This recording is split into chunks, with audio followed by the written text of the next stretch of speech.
Hello, y'all. I am back again, ready and willing to do another video for y'all.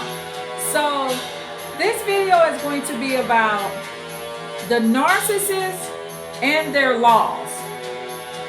And when I say their laws, I'm recognizing that some laws are empathetic and do benefit victims.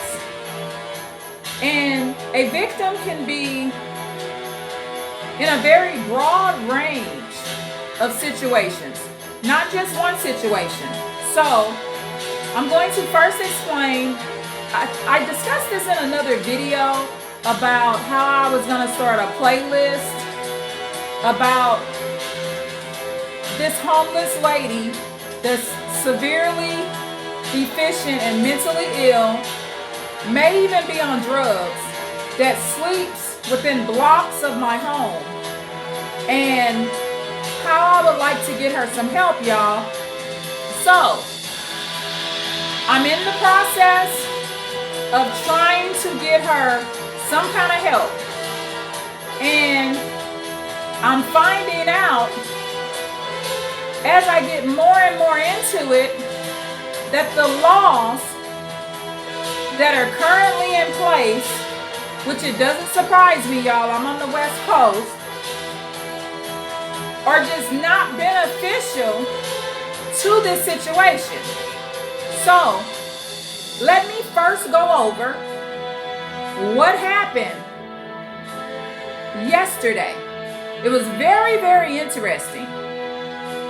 And as I discuss the situation, you're going to find out how the world treats people, from 911 to the police to someone else making a call.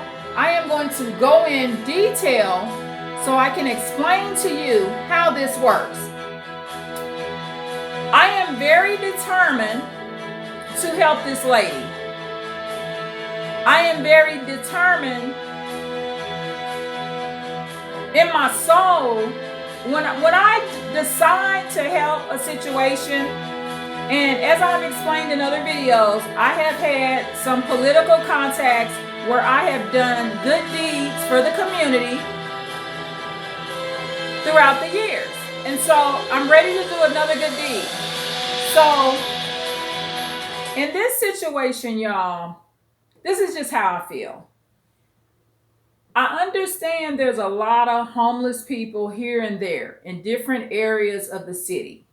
However, I'm just going off my eyesight. Okay, when I am in blocks of my home, taking my walks, going to the store, there's one main woman and one main man.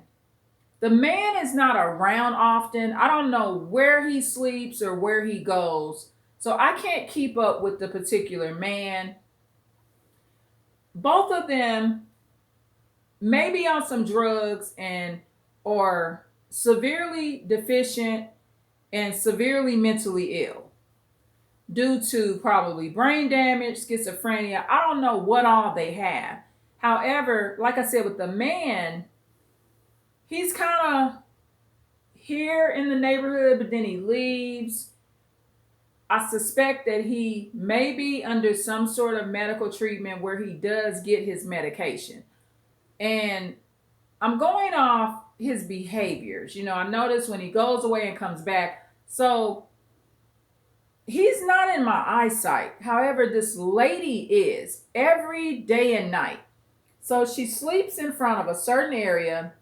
I gotta upload the videos, y'all. I got so much to do for my videos because I wanted to start a empathetic playlist on my process in this situation. So yesterday, I'm taking my walk with my family, and she's twitching, almost looked like she was having convulsions. Her head was jerking back and forth. I guess kind of like a tic is what it was called later, and I will explain how it was called a tic. So I kind of monitor her behaviors. I'm always thinking, well, what if I need to call 911? I wish it was just so simple. I wish I could just pick her up and bring her to my house. However, I do need to make sure that my priority is my own family, and I'm not being selfish or anything like that. However, I do understand what I'm supposed to be doing. I mean, you have to make sure you're securing the safety of your family. I don't know a lot about this lady. I finally know her name. I finally know her age, y'all. I've been speaking to her. She'll speak back. At first, I'm going to be honest, I didn't think she was on any sort of drugs. However, I have found out that she actually is on some drugs. And I found that out through one of the restaurants. These particular businesses allow her to sleep in front of the business, which is a very, very bad idea because they're enabling and disabling her in some sense from getting the help that she needs. However, like I said, she's severely mentally ill. So the last few days, she speaks a lot about Jesus. So she does have a spiritual side. However, when she's speaking about Jesus, a lot of people that would hear her calling the name of Jesus may think she's just losing her mind. However, I don't look at her that way. I just look at it like, okay, she does have a spiritual side. It's gotten so out of hand that the business that she sleeps in front of, sometimes she's waking up very, very late in the day. I mean, there's no boundaries. Like, okay, you let her sleep there at night. If I had a business and I allowed that, and I let her sleep there at night, one of my rules would be, when I open my business, you got to be gone. I mean, I just would do that. I mean, I'm just different with business, y'all. My business would come first. That particular business, I do go in there. However, I did get turned off when I saw the lady waking up there in the late afternoon and in the evenings. When I go have my coffee and bagels and things like that, I'm going to just be honest, y'all. I don't want to see that stuff. Okay, you can call it whatever you want to call it, but when I go out to eat, you will lose me as a customer altogether or very rarely see me if I see that you're allowing anybody homeless to crawl up from in front of your store while I'm eating. That's just the way I am. You could diagnose me, call me whatever you want, but I don't go out to eat to see shit like that. I just don't. However, on the other end, my empathy and my soul wants to help this lady. So I am actively trying to help her. So my first step was doing the couple of videos that I did of her while she was asleep so I could prove to the mayor and whatever other official that I would need to prove that this is happening. I did those 2 videos. I haven't uploaded those yet, but I am. And so I missed the policy council meeting to discuss the situation. They only have this meeting about once a month.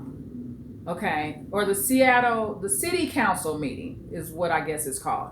So I missed that meeting, so I need to look online to see when the next meeting is. So I'm going to this meeting because in these meetings you discuss what is going on in the community, and I'm going there to discuss this lady so we can get her some help. Okay, but like I said, I missed the meeting last month. I gotta look online to see when the meeting is this month. So yesterday, y'all, I called 911.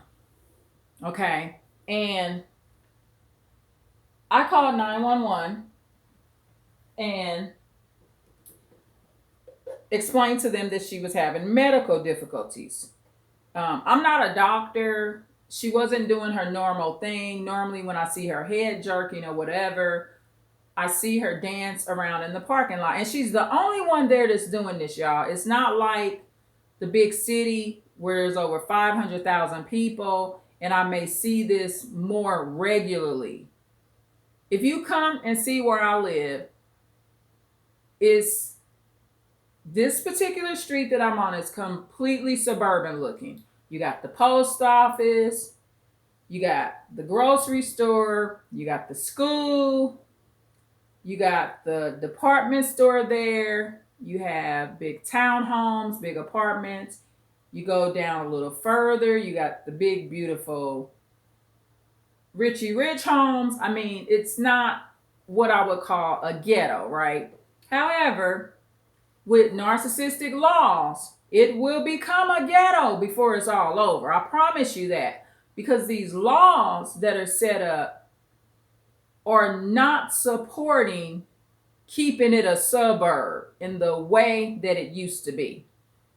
And we just got to do something about it as a community. So I made my first move yesterday with the support of my family. I want to be very grateful for my family because they didn't think that I was over dramatizing anything. Um, my younger relative even told me that the Lord is going to bless me and I may even get into heaven for helping her. So I was very motivated and pumped up by the support of my family. I don't always get that, y'all. Sometimes my family be like, oh, no, not again. Who you want to help tonight, mama? So in this particular situation, I didn't experience that. So I just want to thank my relatives for the positive, supporting me emotionally. They didn't have to make the call. My relatives, they don't do police, y'all. They didn't want to deal with no police. They stood over to the side, and I'm learning because we had another incident a while back where I had to call the police for a particular situation, and it ended up into a big family dispute because I wasn't respecting the fact that my relatives did not want to be there when the police came. And I learned from that incident that I need to respect the boundaries of my family. Okay?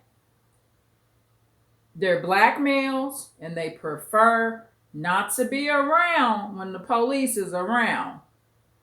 Okay? I mean, we live in the United States, y'all. So that's not really a bad thing. I mean, they don't want to be in crime. They don't want to be nowhere around. They don't want to be known as the guys that's always around the police. So I got to respect that. So I guess I got more respect from my relatives because yesterday I was also respecting their boundaries. I wasn't like, nah, you got to wait here with me because I'm calling the police. I wasn't doing it like that. When as your relatives get older, I mean, you got to respect their wishes. I mean, just respect their wishes. One is employed and he just don't want to have nothing to do with the police unless it's very necessary.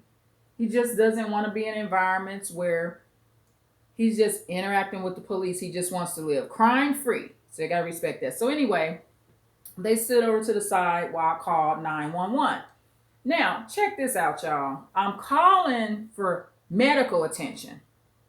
Okay? Not, and I understand a lot of times when you're calling for medical attention, the police come, the fire department come, the ambulance come. I get it. But at a minimum, we need the fire department to come just to see if they think that this lady needs urgent medical care. So, and I'm going to talk, if I called an ambulance for you, I took the time my family and I came home, dropped our things off, and I went back out to see if they had actually sent the ambulance. So guess who was there, y'all? The police. One police car, no ambulance. This lady steadily jerking, looking like she having convulsions. some people would call it tics, twitching, jerking, whatever you want to call it. It's just all from the neck up. So, in my opinion, she was doing it a lot longer than her norm. So, I'm like, I'm not no doctor. Somebody needs to check her out. I mean, somebody needs to check her out. I mean, worst case scenario, I could have gave her CPR. However, I'm not no doctor. It's not my position to just assume anything. So the police are there, and I'm learning as I go. So I didn't walk up to the police car, y'all. I mean, I gotta kind of like take the lead of my family, right? They staying away from the police. So, just be careful walking up to the police cars. I mean, it might be a crazy one, y'all. Just talking about, I thought she was trying to attack me. The police was in his vehicle. Okay, so I just left him alone. So what I did, I called 911 back, and I'm like, I see the police here. Where is the ambulance? Because I didn't call to say that she's committing any crime. I mean, in that spot she sleeps in, I've talked to that business because I was in there one day when she was getting up off the ground in the afternoon, and I alerted them that she was out there during those hours because I didn't know if they had given her permission to do that. And they basically explained that they know she's out there. They don't feel comfortable telling her to leave. They acting kind of like they borderline scared of her. They don't want the confrontation.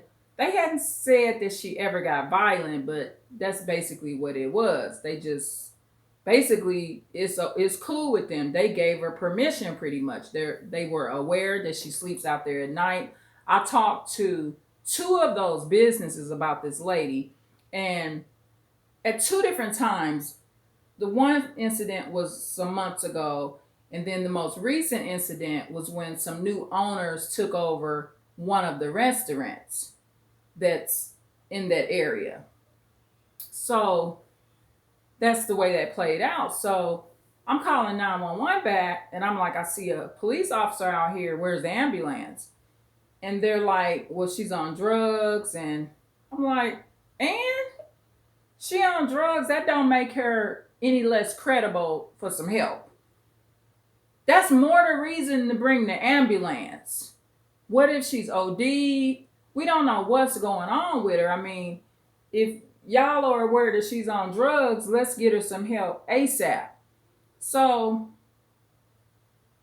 they're explaining to me at some point, because I'm not sure if I made an additional call. I called more than once. It was maybe 2 or 3 calls.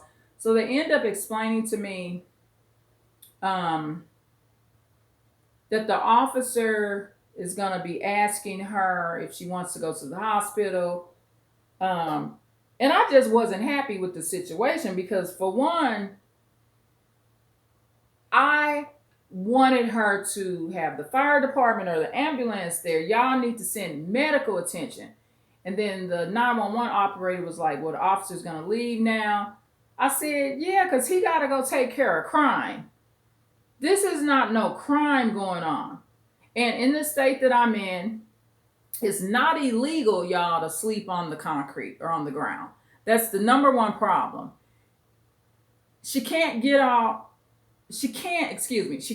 any help because we got all these narcissistic laws that really backfire and support her not getting help or helping herself. So the police leaves, so there's still no ambulance. So I go up to the grocery store, and y'all could say whatever you want to say. People talk about gay people, transgender people, whatever. But there's a transgender, what they would call a transgender woman that works in the grocery store. I'll call her she, since that's what she refers to as herself. But I guess she would be born a biological male, but she's what the world would call a transgender female. And she just got a heart of gold. I'm sorry. You know, um, that police officer, that 911 lady, they was not no transgenders. However, it seemed like me and the transgender lady, very kind-hearted person, as soon as I told her about the situation and I was pissed off, and I'm a regular customer there, I just was like, it ain't right. I mean, it don't matter what her sexuality is, if she's on drugs, what race she is, her age.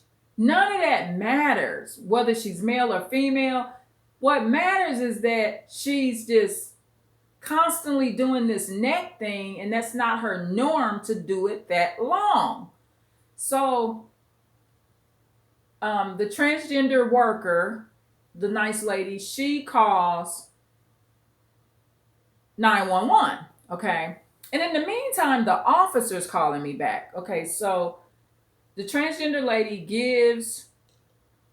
calls 911, and they say that a call had already came through, and they was wondering if she knew the person's name. So she gave them my name. Okay. So she's letting them know, yeah, the lady that called at first is right here. So the transgender female gave 911 my name. So in the meantime, the police calls me on my cell phone. Very nice officer. I've built a very good relationship with the police in the community. I'm not in a bad standing with the police department that's in the suburb that I live in. However, like I told the police, y'all know me. If you listen to my videos enough, I'm not really like coward Annie, right? And I'm using Annie because of the movie Annie. She was so cute in that movie. That was one of the movies that I really adored. And I'm talking about the original Annie, y'all. It's just so cute. When I was little, I used to have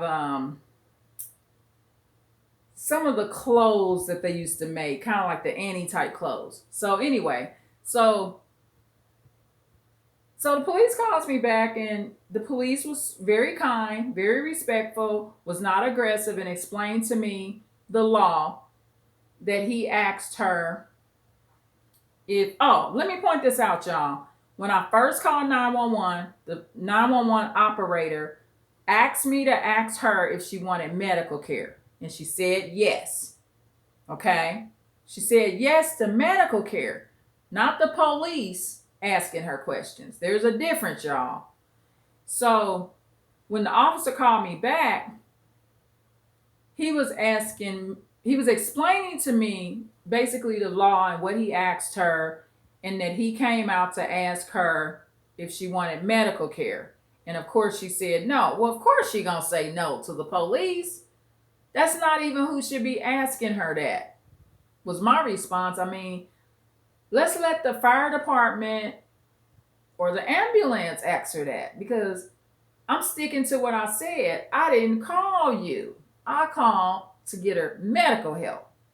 An officer, did you give her some medical help? No, of course he didn't.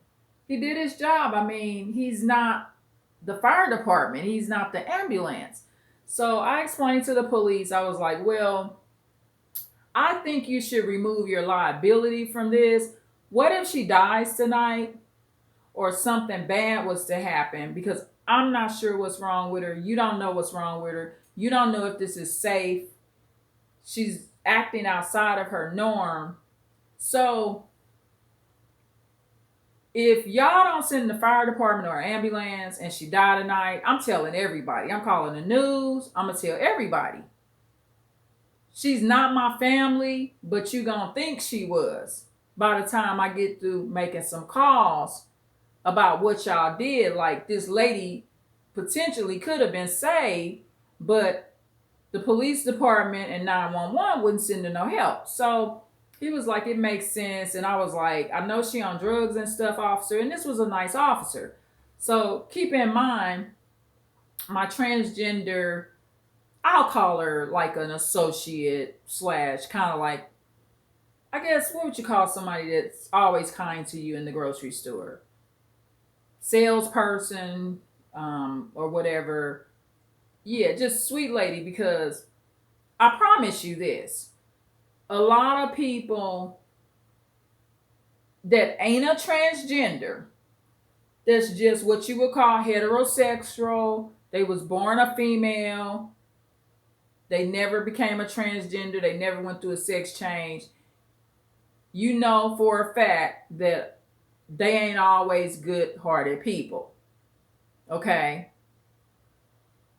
I have found that a lot of the transgenders that I've been seeing in the area are kind natured. That's just my observation. You might be around somebody that's a transgender and they mean as hell. I don't know. But see, what I do to come to these conclusions, I don't go off what I hear about a transgender man or woman. I don't go off that. I sit my ass in the coffee shop and I actually get to know them and talk to them. And I ask them bold ass questions. Forget reading an article or, staring at them, wondering why the hell they did it. If I see an open opportunity to ask a genuine, honest question, I was in the coffee shop talking to one, and she was explaining to me she didn't understand why I had to be with a man that actually has a real, you know what, and was born a baby boy. So that was a little narcissistic. I'm understanding, okay, why she chooses to be a female instead of a male.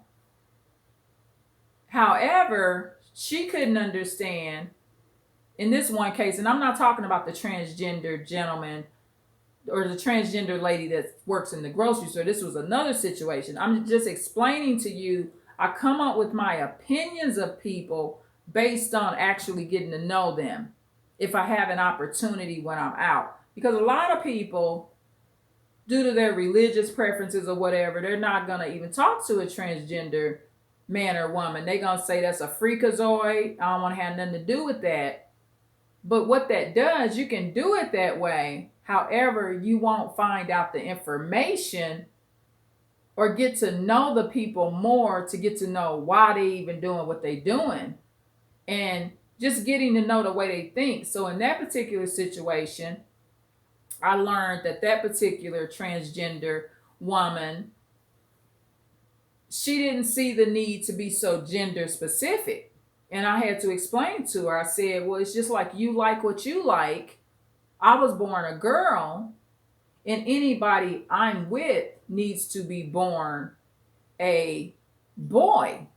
And he needs to have genitals that made him a boy when he was born. That's what I like, and that's the only thing I would accept. He can't be changed into a boy for me. And she humbled herself. She said, okay, I get it, because I was very serious. And I told her, I said, it's just like you like what you like. You became a transgender, and that don't matter to you, but it matters to me because I'm heterosexual. So we continued our conversation, had a good time. I met two of them actually in the coffee shop that particular day. And the other one had different thoughts about it. And that one was in there having a meeting with a gentleman about his view that we should keep the transgender issues out of the schools with the kids. And that transgender female felt like it should come in the schools. So there's different opinions about it, but that man had more old school traditional values, and he feels like that is corrupting the kids. And so that was his view. That's how I came into all of this. So anyway, going back to me having the talk with the police, I just was like, I'm not happy. I mean, I called to get her medical attention, and I appreciate you coming, officer. But this particular lady, and this is a actual female that's out there, born a female. She's not a transgender or anything like that. So I just want to clarify that. Now I know her name and her age. Okay, y'all. She's 45 years old. I can't give her name out, but I'll give you her age. And so we got off the phone. I told him what I had to say. I said, I think you ought to remove your liability and stuff like that. So within a few minutes, I leave the store. And so I'm getting ready to call 911 again because there's still nobody out there to help her medically. However, guess what, y'all? As I get another down the block a little bit, here comes the fire department. So I was so happy that they turned in where she was at. So I met 3 of the firemen. They were so nice, very diverse group of men, super, super nice. So I was so happy to see them.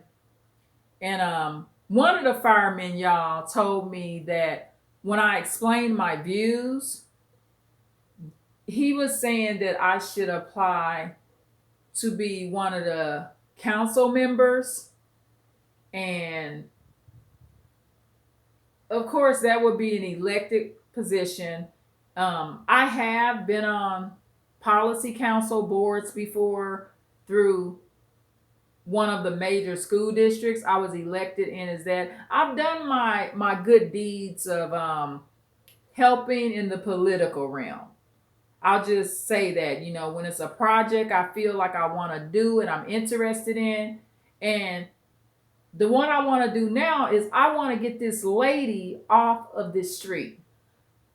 The laws are very narcissistic because, for one, this lady, she says that she wants to be off the ground. Now, she did refuse to go to the hospital. But the narcissistic laws that we have in this state that I'm in is there's not enough laws that will allow her to be taken to the hospital or even to shelter involuntarily. Now, this lady has lost part of her mind. She says she didn't want to go to the hospital because they're not going to provide her a room. And what she means is a room to stay. But then you will think, okay, well, that's kind of a twisted thinking because she thinks that a hospital is supposed to give her a home.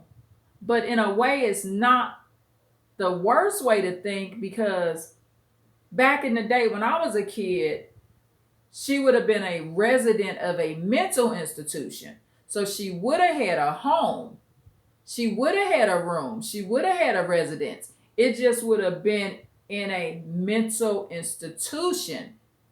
She would have been confined and remained to an institution, and she would have had her own room. Think about it. So when we look at how someone that's mentally ill, that's potentially on some drugs and disturbed how they think, it ain't fully a bad way of thinking. It's just that the laws do not support what she needs. She's probably thinking to herself, because obviously she's been to the hospital before and they didn't keep her. So she wondering, why do they even let me leave? Why don't they keep me? However, the laws don't support her being kept. And so I thought about this video. I said, because see, you had all these people that really wanted to help her. The 911 operator was empathic. The police officer was empathic. I was empathic because I made the call. You had 3 firemen that wanted her off that ground. You got all of these empathic people, but you got this narcissistic, psychopathic law. And the law that's hurting her is that she cannot be taken involuntarily. Okay? Now, picture this being your relative. Okay? And you're dead and gone, and you leave your relatives here, and somebody leaving your relative outside like that, She has the ability, she says that she doesn't want to be on the ground. Okay. She says, because I asked her, I said, why won't you go to the hospital and get some help? Maybe they could hook you up with some resource. Please go to the hospital. When the last time you've been to the doctor? So I've created enough rapport with her where she'll answer my questions. But at the same time, she has the ability to say she doesn't want to be outside, but she's lost the ability to understand the process and the steps that has to be taken for her to get off the ground.